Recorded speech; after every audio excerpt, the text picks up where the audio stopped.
I commend the leaders of the ADC because, you see, you can't have democracy without opposition.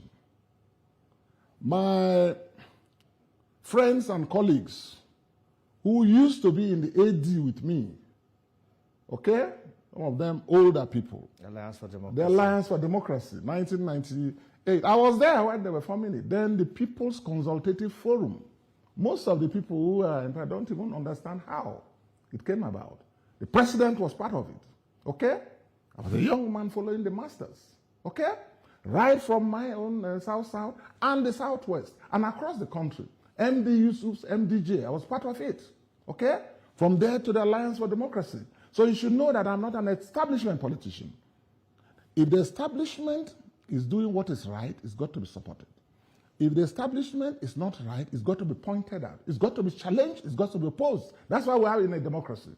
And so when you talk of the ADC, I appreciate the work that the leaders of the ADC are doing. And by the way, a number of them are good friends and associates.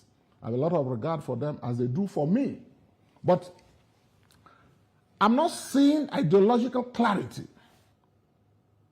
in the ADC.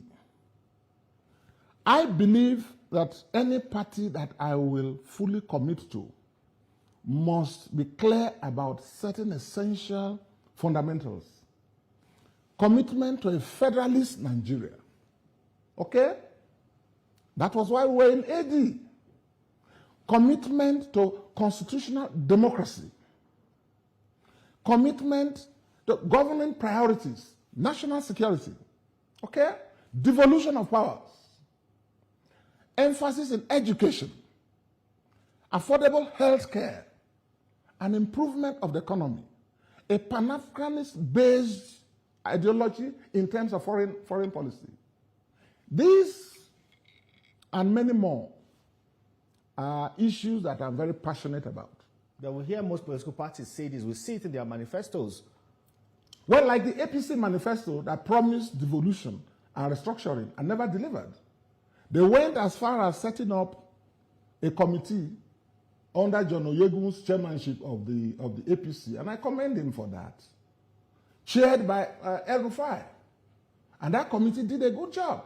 If they had implemented that committee, probably, Femi, I would have been APC. Now, the difference between me and a number of other politicians is that I'm a politician of conviction, with commitment to fundamental principles and ideologies that I believe in.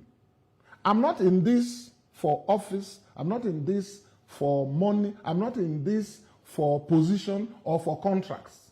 That is good, and I don't envy those who have that or who make that a priority, but I want to leave Nigeria better.